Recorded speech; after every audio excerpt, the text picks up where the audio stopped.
Today on the Everything 80s podcast, we're counting down the top 21 shows of the 1980s.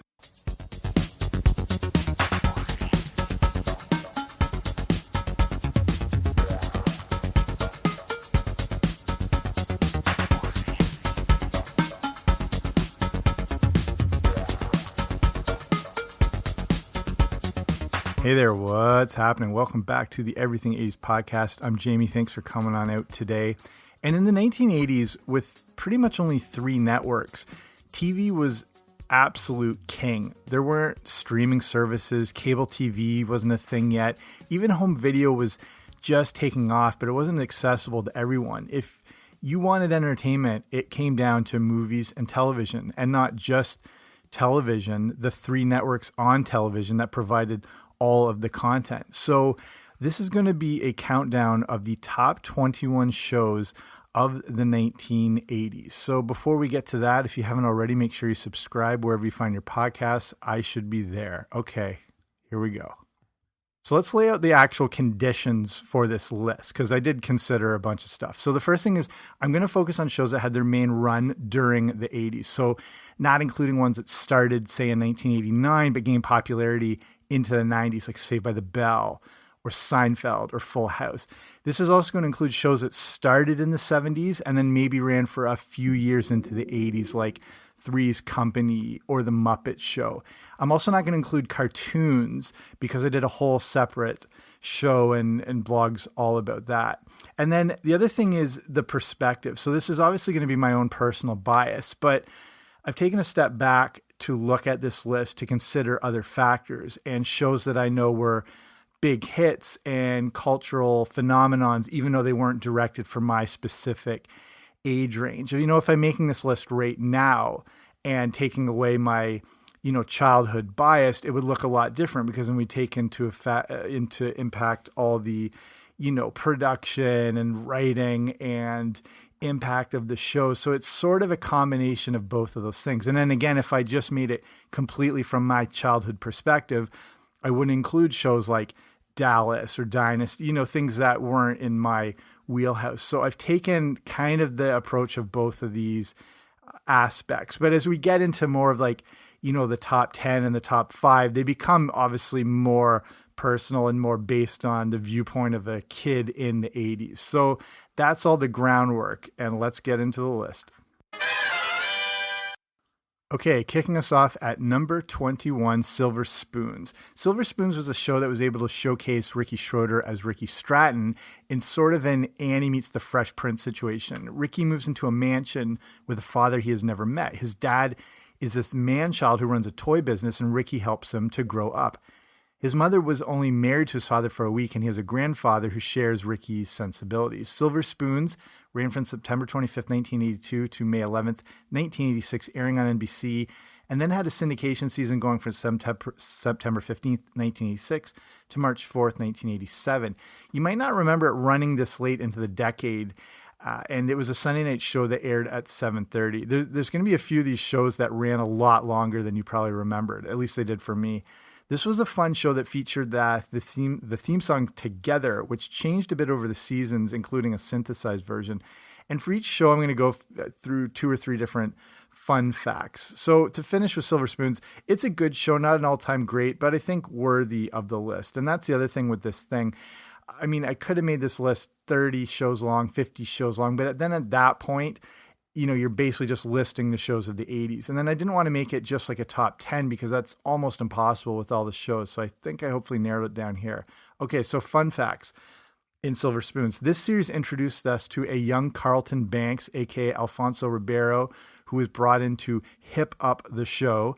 The house used in the opening is actually located in England and has the great name of Compton Wineates, and built in 1481. Silver Spoons introduced us to Jason Bateman, who played Derek, and was getting so popular they were worried about him upstaging Ricky. That actually got him pulled from the show.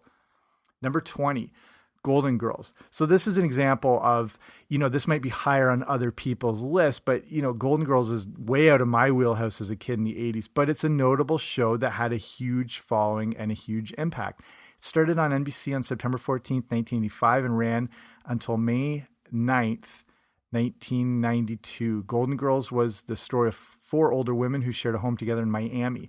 The show really had some heavyweight stars in Betty White, B. Arthur, Rue McClanahan, and Estelle Getty.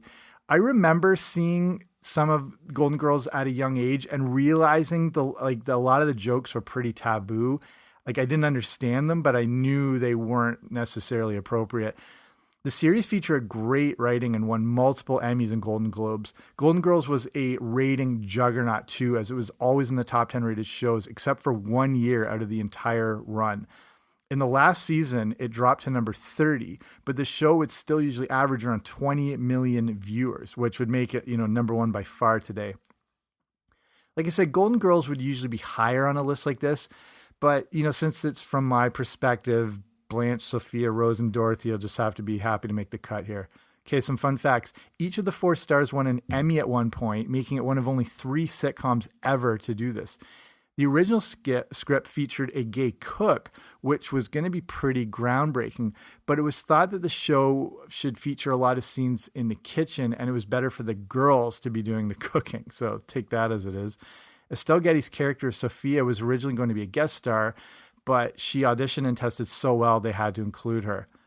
Okay, number 19, going along with this sort of theme of classics that, you might not have been aware of, or not just aware of, but, focused on as a kid, Dallas.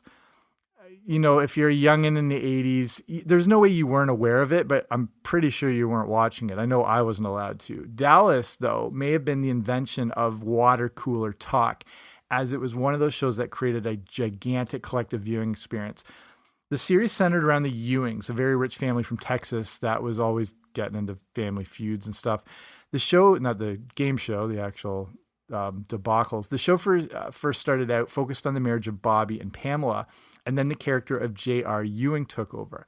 Dallas was originally intended as a 5-part miniseries for CBS, but was so successful that a whole series was commissioned. The show was a hit due to its pretty dramatic themes of power, sex, money, wealth, basically all the sins from the Bible. It's really sort of a microcosm of what was happening in the 80s as far as the growth of wealth, and like obscene wealth and the 1% and all that stuff, and Reaganomics and all that. So it was, seen as like sort of a representation of wealth and greed growing out of control. Most people don't realize, but Dallas ran for the entire decade in the 80s. It started in 1978 with the miniseries, but then ran all the way till 1991. From 1980 to 1986, it was always in the top 10 most watched shows, and the overall number one in 1981, 1982, and 1984. The other years, though, it was still number 2. The show is a massive hit, is what I'm trying to say. It originally aired on Saturday nights, which is usually not touched by original network programming, and then it would end up moving to Sundays. It's funny over the years how Saturdays just didn't, involve sitcoms or anything like that. It's more devoted to sports. Of course, there's the ultimate cliffhanger in the Who Shot JR final from the 1980 season. The reveal show was the 4th episode of the 4th season and the biggest moment in TV history at that point, until The Simpsons Who Shot Mr. Burns, which was better, I say. Okay, some fun facts. The Who Done It episode about Who Shot JR was delayed until November as one of the first networks to take advantage of what is now called Sweeps Week. That episode was watched by 83 to 90 million people, aka 76% of all TV viewers in the US were watching that show, which is crazy. That's like Olympic numbers. The episode had the highest rating of any TV show in US history until it was dethroned by, if you know your trivia, MASH. And that's what I mean about the 80s and the power of TV, because there was nothing else to do, and it created these collective viewing experiences. It's not unlike, monster mainstream movies. That was what was happening with TV in the 1980s. Okay, number 18, Magnum P.I. Magnum P.I. was, to me, like, if Indiana Jones drove a boat. A young and very handsome Tom Selleck starred as Thomas Magnum, who was a private investigator living in Hawaii. Magnum is kind of like a playboy who is able to take on the cases that interest him most. He's that typical, play by your own rules type of guy, and I think we really see him, that character, live on in Chief Jim Hopper in Stranger Things. And I mean, it's a direct connection. Like he's actually wearing the Magnum PI shirts and stuff. Magnum PI ran from 1980 to 1988, which is again longer than I had realized. The show featured amazing locations and some of the sweetest cars you would see on TV. At its peak, Magnum PI was the #3 show in 1983, attracting over 22 million viewers. They had actually planned to kill off Magnum at the end of the 7th season, but fans went nuts. And that was actually why there was an 8th season released. It was a way to give Magnum a better send-off. Magnum PI was also a big critical hit, which I was not aware of, and was nominated for 19 Emmys and 13 Golden Globes. I had no idea it had that kind of, critical power. Okay, fun facts. Did you know Tom Selleck himself won an Emmy for this show, 1984? A Magnum PI film was being planned in the 90s, written by Tom Clancy, who was a huge fan of the show. This obviously never happened. Speaking of Indiana Jones, being contracted to play Magnum PI, that cost Tom Selleck the role of Indiana Jones in Raiders of the Lost Ark. So, I mean, I don't know. It worked out either way. Turns out there was a writing strike that year that delayed filming on Magnum PI, meaning that he could have taken the Indiana Jones role. But by then it obviously had already gone to Harrison Ford. That's a double ouch for Tom Selleck. Okay, number 17, Bosom Buddies. And we can thank this show for bringing us Tom Hanks to the world. This is a weird show that only ran from 2 seasons, but it's pretty interesting. It ran from 1980 to 1982 and was all about 2 single guys who had to disguise themselves as women in order to live in an apartment that they could afford. It's a funny idea on paper, and it starred Tom Hanks and Peter Scolari, but they were able to make it work as they starred as Kip Wilson and Henry Desmond. Bosom Buddies really was kind of like a trial run for what would eventually be Perfect Strangers, which, spoiler alert, is going to be on this list. Ratings-wise, it didn't do so well, and I think that it had really bizarre, quirky humor to it, which was pretty original at the time, but it was lost on a lot of people. This show is also very notable because it's one of the only shows that featured a lot of improv work, which isn't very common for a network sitcom. It's actually almost unheard of. Hanks and Scolari were able to improvise off each other so well, and a lot of what you see of them just riffing and improvising is what ended up in the shows.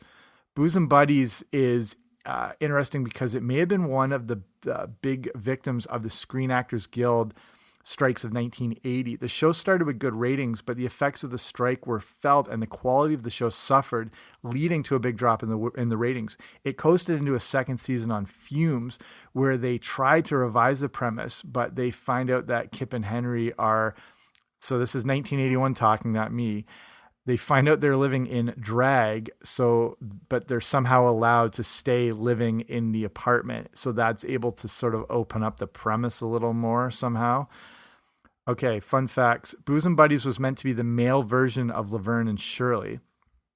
It was filmed on the same stage where The Lucy Show was filmed and was later used for Cheers and Frasier. The show was originally pitched as a buddy comedy, but some confusion in the pitch meeting got it sold as a show with men in women's clothing. So, I don't know, interesting note in TV history. Okay, number 16, Night Court. And I love Night Court. I think I was just old enough to get the humor when it was in its prime. Again, a lot of it would still fly over my head. The premise was funny, and Harry Anderson and his magic tricks made for a great draw to the show. The premise for Night Court was extremely simple, as it followed the night shift of a New York municipal court. Harry Stone was the judge who presided over the court and served like a Johnny Carson type figure. It was the casting and the characters that made Night Court such a great show. It was basically a one-set show. Like, everything happened right there. Amazing people in the show, including Marky Post, Richard Mull, and the great John Larroquette. Night Court ran from January 4th, 1984 to May 31st, 1992. Again, I do not remember this thing running 8 seasons. It had that awesome jazz-based intro theme song and would be a top 10 show in 1987 and 1988. Night Court was also nominated for a ton of awards, with John Larroquette winning 3 Emmys for Best Supporting Actor. Okay, fun facts. A pre-Seinfeld Michael Richards appeared on Night Court as a man who thought he was invisible. Due to syndication deals that fell through, Night Court never got a proper season finale, if you were a fan of the show, which would be remedied if you remember that episode of 30 Rock. They went back and gave them a proper send-off. Richard Mall, aka Bull, ended up being bald after filming a sci-fi movie, and he liked the way it looked and he kept it for the character on the show. Okay, number 15, and this might anger you or whatever, but Cheers. And I get that Cheers should probably be higher in this list, but again, this is now I'm getting into more of the viewpoint of a child of the 80s. I still liked what I'd seen of Cheers, but I grew to like it more and more as I got older. And Cheers is an important show for setting the stage for must-see TV, which would help turn NBC into the juggernaut it was that would evolve more into, you know, when Seinfeld and Friends were coming up, not far around the corner. Cheers also gave us the classic will they, won't they between Sam and Diane. That would also pave the way for other sitcom couples. Again, will they, won't they, Ross and Rachel, Jim and Pam. Cheers ran into 1993, but started way back on September 30th, 1982 on NBC. When it first debuted, it absolutely tanked, finishing almost dead last in the ratings. Apparently the concept of people just sitting around in a bar and drinking didn't resonate with the audience. But something happened. Slowly but surely, Cheers moved its way up to become one of the highest rated shows through its whole run. It was in the top 10 in 8 out of its 11 seasons, and at its peak was getting over 27 million viewers. It featured an all-star cast including Ted Danson, Shelley Long, George Wendt, Woody Harrelson, Kelsey Grammer, Kirstie Alley, and features one of the most iconic theme songs in television history. Side note here, television is interesting in the 80s because shows were allowed to develop. They didn't, nowadays things have to be hits right out of the gate. And it's very rare to even see that much original programming on TV, especially when it comes to sitcoms. I'd say the last of the real sitcoms would probably be like The Big Bang Theory. Maybe, I don't know if Modern Family is necessarily a sitcom, but those like network comedy, you know, half-hour sitcoms or however you want to define them. But things, and again, with most things being released on Netflix or in documentary form or whatever it is, things have to immediately hit or they're not going to last. In the 80s, they allowed if the show didn't start well, it wasn't immediately canceled, which would happen today. They gave it time to grow and develop and find an audience. And that's, I mean, Seinfeld's another perfect example. It did horrible. It did horrible for the first 4 years. But they allowed it to slowly grow and give it a chance. If Seinfeld came out today, it wouldn't have lasted past this season, 2 at the most. And they, again, you know, they knew to give these things chances because they would grow into these monster hits because they'd seen it happen so many times. But that was just the way TV worked back then. Okay, fun facts with Cheers. The real-life death of Nicholas Colansanto, a.k.a. Coach, needed to be written into the show, but it's also what brought Woody Harrelson into the series. The original goal of the show was to replicate the Mary Tyler Moore Show, but in a bar. Last fun fact, I went to the real Cheers in Boston, and I stole some napkins from it, so that's my admission here. Number 14, Miami Vice. If there was one show that personified the style, music, and culture of the 80s, it was Miami Vice. Miami Vice was the story of Tubbs and Crockett, who were undercover detectives working in Miami. Obviously, the show ran from 84 to 89 on NBC and was a pretty groundbreaking show, even though like we look back and sort of laugh at it as far as being overly representative of so many 80s styles. But Miami Vice was unique as it served itself similar to a music video, replicating the now dominance of MTV. It was really based on the new wave culture of the 80s, and it would include segments with mainstream songs. No other shows on TV had really ever included any pop music in their episodes. They relied on their own music design and scores. With its bold pastel colors and outfits, Miami Vice was able to separate itself from a lot of the other cookie-cutter-based shows that you would find all over TV. There was a lot of action on the show with frequent gun battles, focuses on combating prostitution and drug trafficking. Miami Vice was basically an MTV crime drama, and it made the show an instant hit.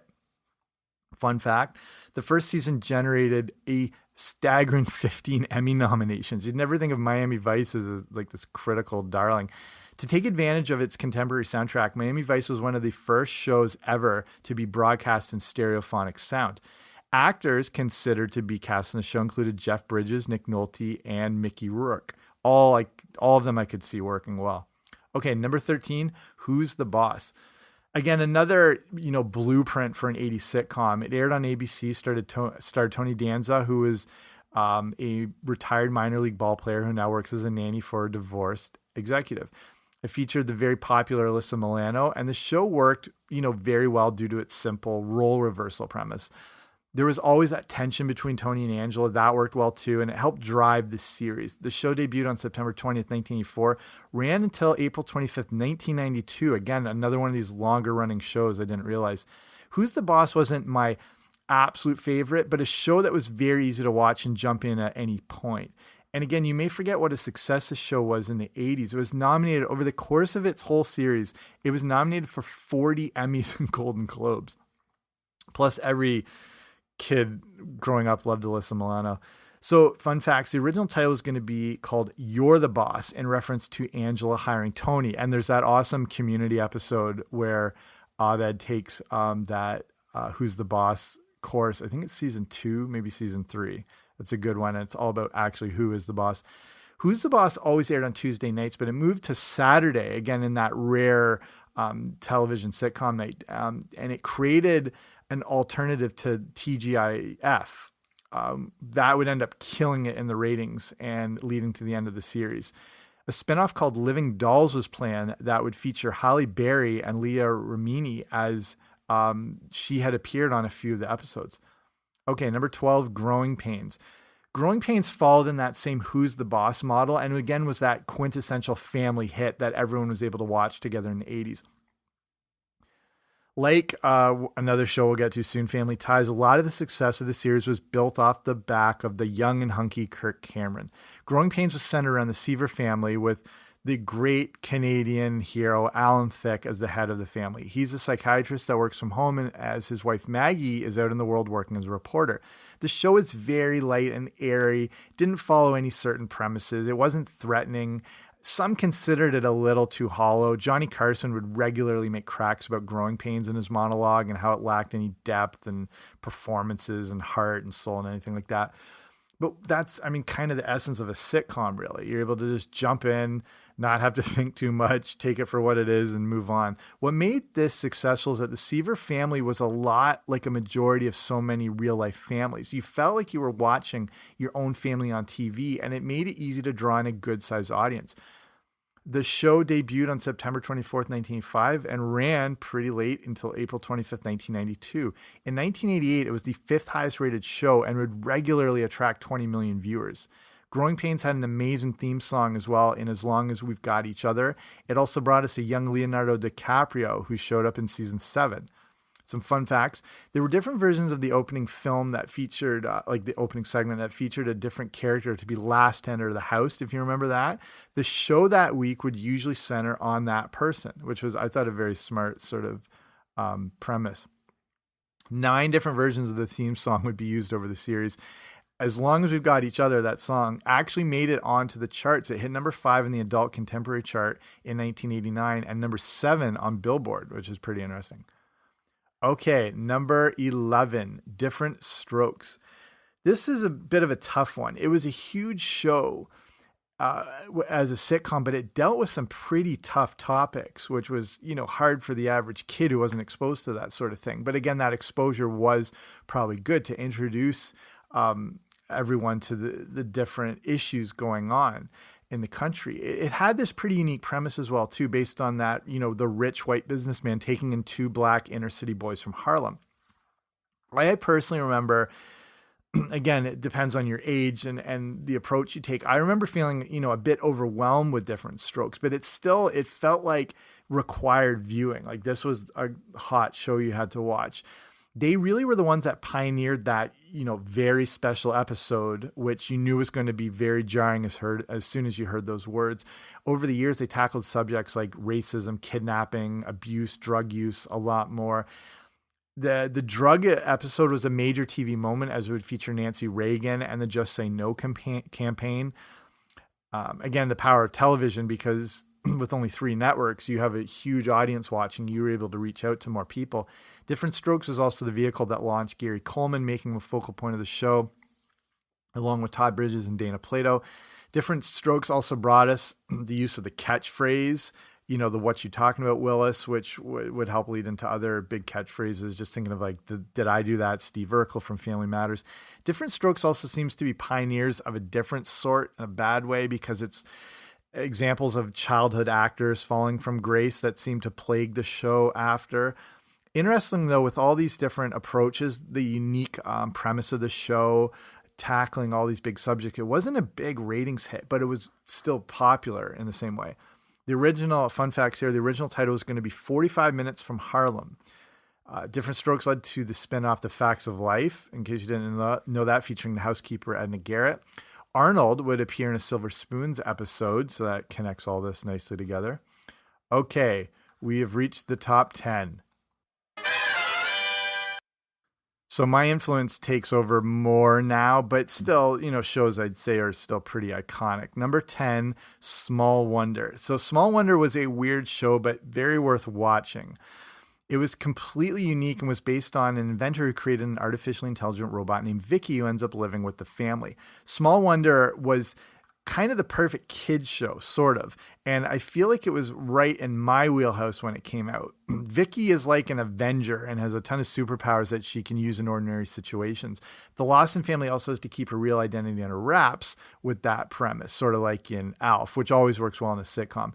The show is interesting because it was one of the first that was made primarily for syndication. That meant the show cost next to nothing to produce because they didn't have to pay for like airing rights in prime time. The syndication's so much cheaper.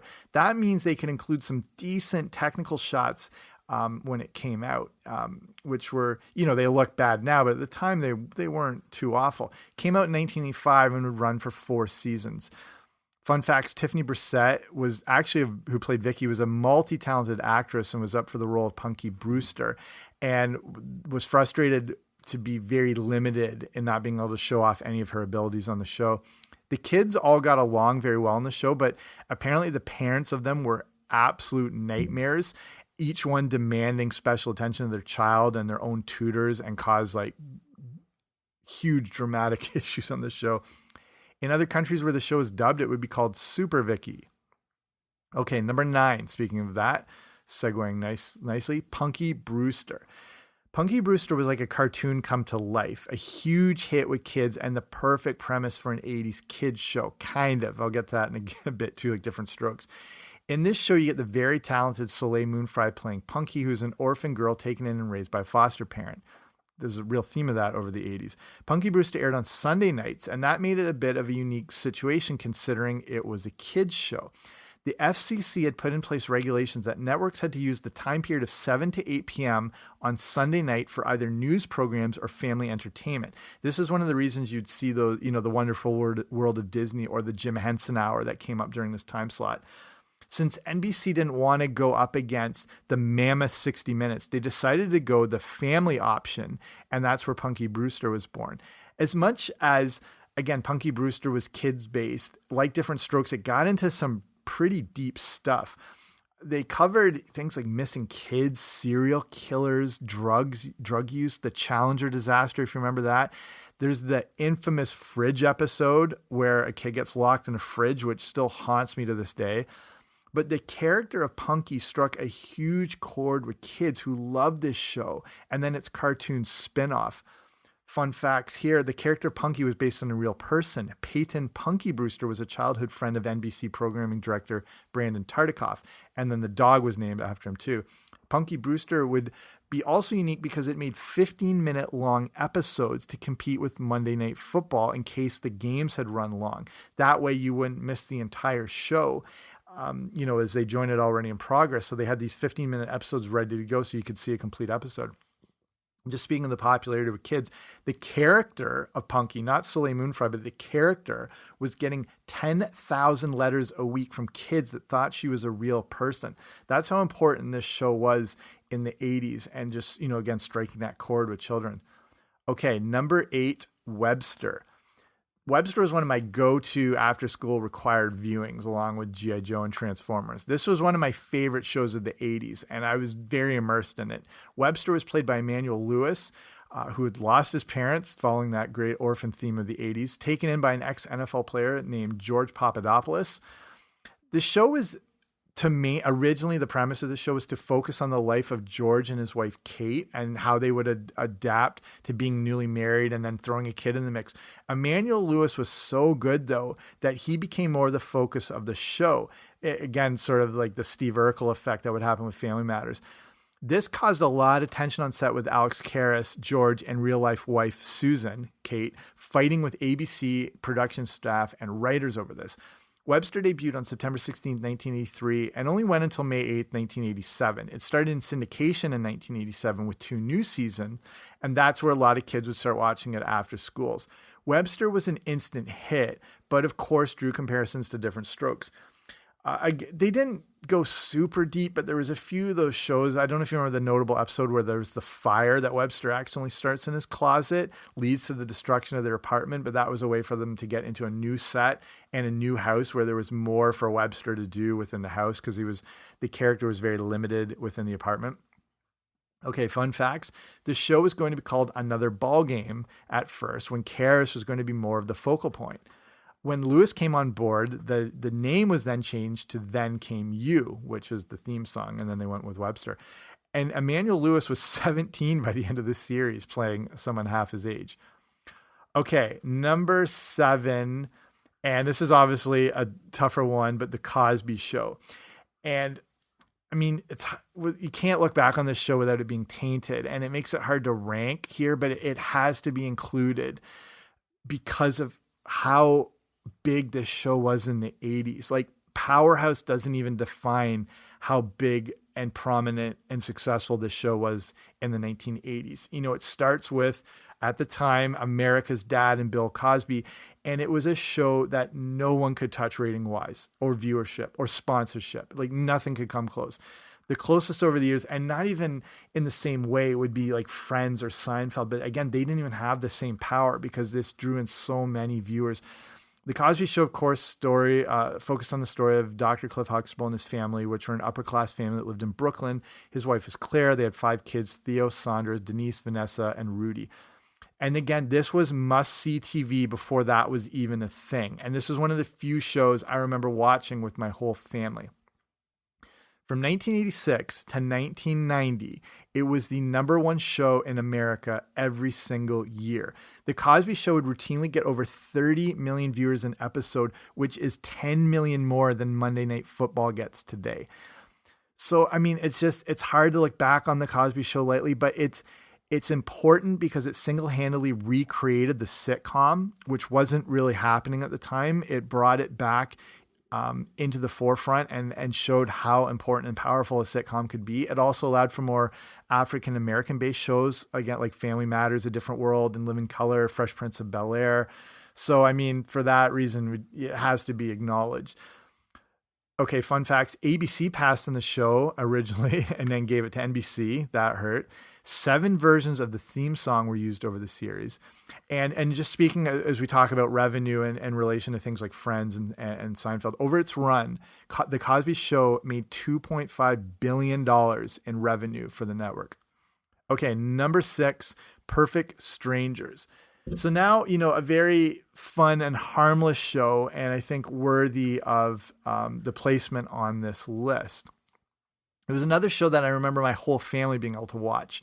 And it took that classic fish out of water scenario that's used in countless scenarios with sitcoms. Perfect Strangers starred Bronson Pinchot and Mark Lindbaker as Balky Bartokomous and Larry Appleton, cousin Larry. In Perfect Strangers, you've got a classic odd couple type scenario, sort of like the bosom buddies things they were doing. You got the American and his extremely foreign cousin. They try to coexist, and we get to laugh at Balky, kind of like he's the original Borat. Perfect Strangers came out on March 25th, 1986 and ran until August 6th, 1993 for 8 seasons, again, more than I had realized.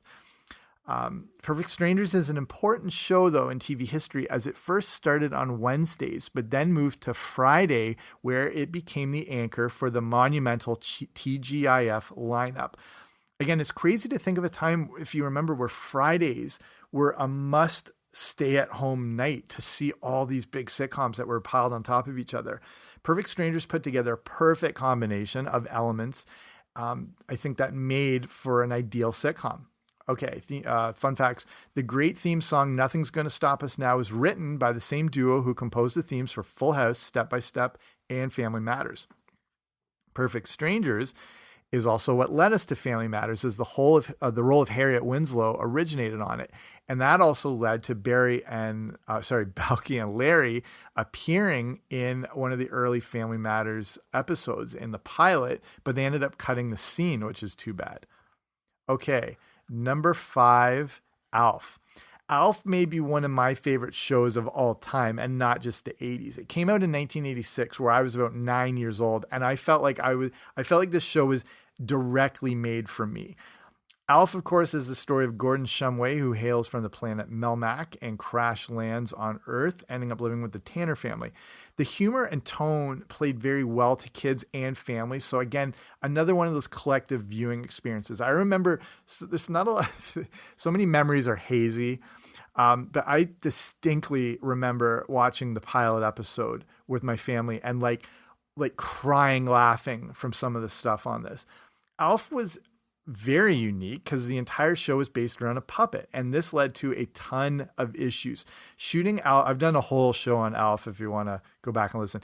Shooting Alf was so technically difficult that it just created nightmares for the production. The whole set was 4 feet off the ground for the puppeteers to operate Alf, and trap doors were spread throughout the set so Alf could pop up all over. Due to all the takes and the coordinating with a puppet, each 22-minute show would take 20 to 25 hours to shoot.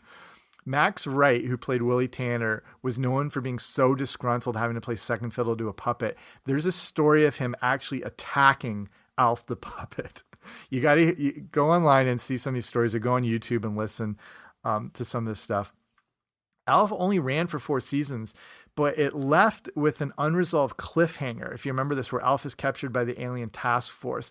This was actually the strategy of the show's producers because they were trying to force another season, but it didn't work. It did give us Project Alf though, but it's not considered canon, so never mind. Okay, fun facts. The appearance of Alf was kept secret right up to the first day of shooting, with none of the actors knowing what he was going to look or sound like, which is nuts.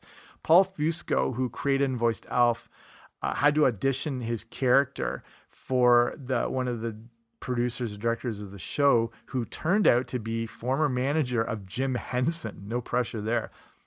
Fun fact, the planet Melmac is named after a brand of old dishes.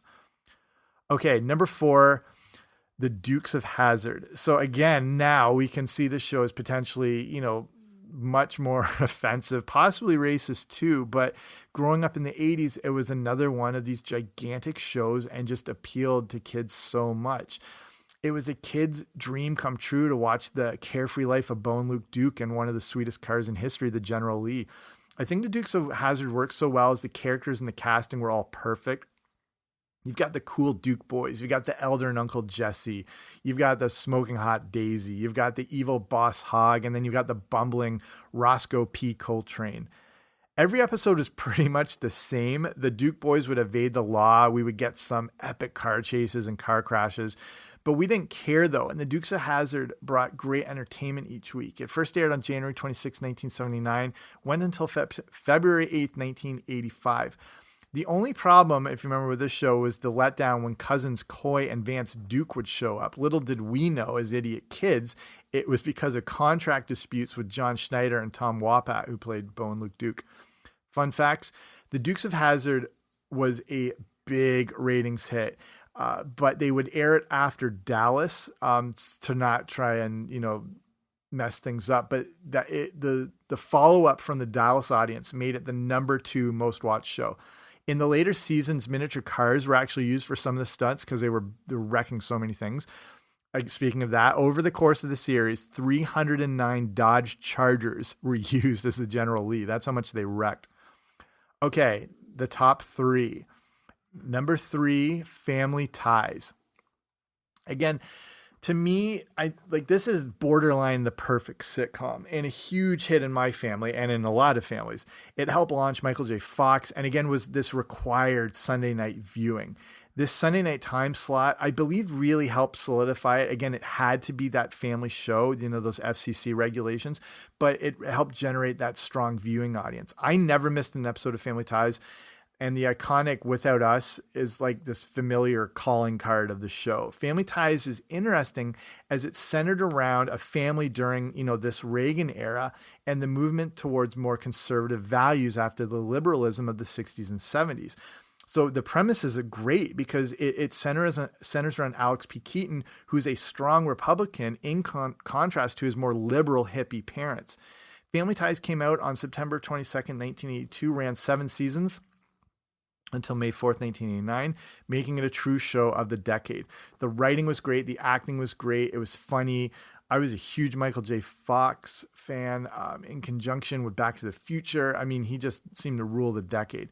When Family Ties came out, it's another example of it not being a ratings hit, but slowly would grow, and then it would move into the top 10 and reach the number 2 overall show for 1986 and 1987, pulling in 30 million viewers an episode. Again, this is like Cosby Show territory. It's just the Cosby Show did that for more years. Family Ties just did it for the couple years. But, it was always still a ratings hit.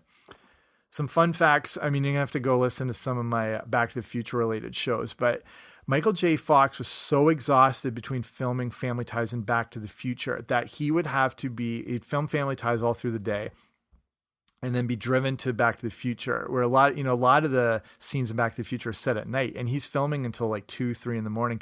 He would be picked up and carried, put into the back of a station wagon where he would sleep. Then he'd be carried out of the car into his bed, where he would sleep for like 2 or 3 hours, and then he would go back to filming Family Ties. He was so exhausted. He tells this story. He was so exhausted that before one of the scenes on Family Ties, he starts panicking because he couldn't find the red camcorder, which was a Back to the Future scene. He had no idea. He couldn't differentiate all the time between what he was actually filming. The show introduced us to some huge soon-to-be stars such as Courtney Cox, Tom Hanks, River Phoenix, Corey Feldman, Will Wheaton, Gina Davis.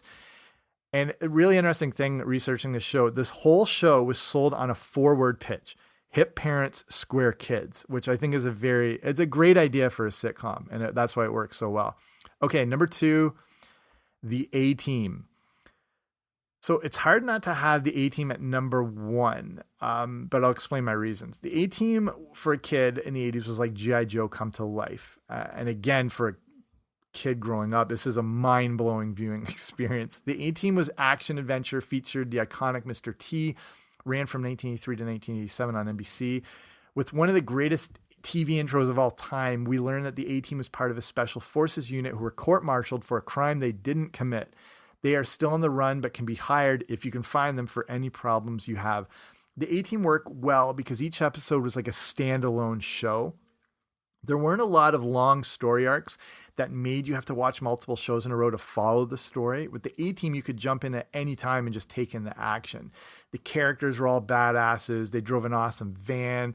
There was tons of explosions. Perfect recipe for, a kid in the 80s. Ratings-wise, the A-Team was huge, with up to 20% of the viewing audience tuning in, and it would score some of the highest ratings NBC had in years. But in the 4th season, things started to fall, and they dropped as low as the 29th spot. It's hard to say what really caused this, and they still weren't sure, looking back after it was canceled. But whatever, I still had my A-Team lunchbox. Fun fact, no one is ever actually killed on the A-Team, the show, nor is there actually any blood, which is surprising. The BA and BA Baracus stood for bad attitude, naturally. There was also some hilarious cameos over the course of the show, including Pat Sajak and Vanna White, Hulk Hogan, Rick James was on the show for some reason. Okay, now we move into number 1, my top show of the 1980s, Knight Rider. Knight Rider is just like an event to me. That's the way I remember it. For growing up in the 80s, it was the epitome of cool. It was cinematic, and it felt like you were watching a movie every week. I was just old enough to watch it, and I always had the feeling that I technically shouldn't be allowed to watch this because it seemed like a little bit dangerous, but that was obviously a massive, massive appeal to it. It featured a cool hero in Michael Knight and the sweetest car in history, KITT. Knight Rider came out in 1982 and went until 1986, telling the story of a modern-day crime fighter and his artificially intelligent car. It had an incredible intro and theme song, and it set the stage for all the amazing action and adventure to come. KITT, voiced by William Daniels, aka Mr. Feeney from Boy Meets World, looked and sounded better than anything we could imagine. I've got a whole other show on Knight Rider if you want to check that out. So I'll wrap it up with some fun facts here. KITT stood for Knight Industries 2000. Williams was never actually credited for doing the voice of KITT, which is pretty crazy. And then last fun fact, David Hasselhoff and Williams never even met until a Christmas party later that year because of how the voices were recorded. Okay, that's it. That's my top list of shows of the 80s. I'm sure you disagree with some. Hopefully you find them pretty close and learned a few interesting things. But thanks for listening to the show. Again, if you haven't already, make sure you subscribe wherever you find your podcasts. I should be there, and I will be back soon with a new episode. Don't you dare miss it.